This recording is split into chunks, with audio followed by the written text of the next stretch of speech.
Hey everyone, welcome back to the channel. Today, I want to explore a question that many people around the world ask when they look at Japan. Why are there so few protests in Japan? In many countries, demonstrations are a normal part of political life. People gather in the streets to express anger, demand change, or challenge the government. But in Japan, large-scale protests are relatively rare. And when they do happen, they're often quiet, orderly, and short-lived. So why is that? First, let's talk about culture. Japanese society places a very strong emphasis on social harmony, known as wa. From a young age, people are taught to avoid actions that disturb others or create conflict. Public demonstrations, especially loud or confrontational ones, are often seen as something that disrupts everyday life. Blocking streets, shouting slogans, or causing inconvenience can be viewed negatively, even if the message itself is important. For many Japanese people, protesting feels less like speaking up and more like causing trouble for others.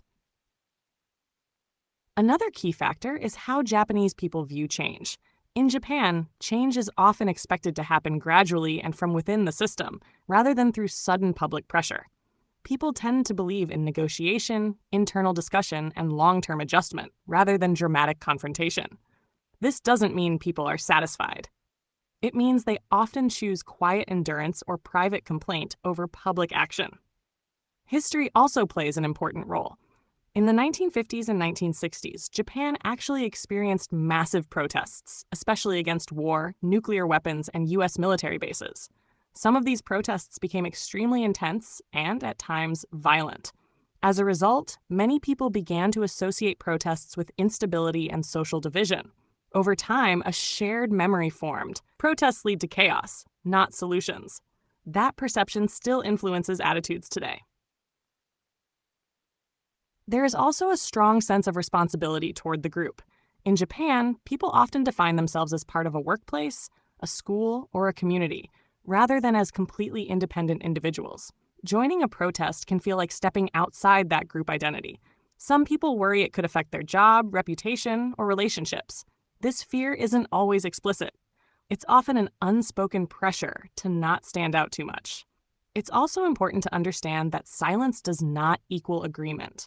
Many Japanese people express dissatisfaction in other ways, through voting, through online discussion, through quitting jobs, or simply withdrawing from systems they dislike. Instead of shouting in the streets, some people choose to disengage quietly. This is sometimes called silent resistance. That said, protests do exist in Japan. There are demonstrations about environmental issues, labor rights, gender equality, and U.S. military bases in Okinawa. They're just smaller, calmer, and less visible to the outside world. When protests happen in Japan, they often aim to be polite, legal, and non-confrontational. So what does this tell us about Japan? It shows a society that prioritizes stability, order, and coexistence. That approach reduces everyday conflict, but it can also make social change slower and less visible. Again, this isn't about right or wrong. It's about different cultural ways of responding to frustration and power.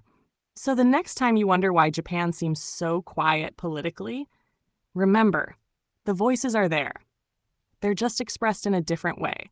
Understanding that difference helps us understand Japan itself. Thank you for watching. If you found this video interesting, please like and subscribe for more insights into Japanese culture and society. And I'd love to ask you, how are protests viewed in your country? See you in the next video.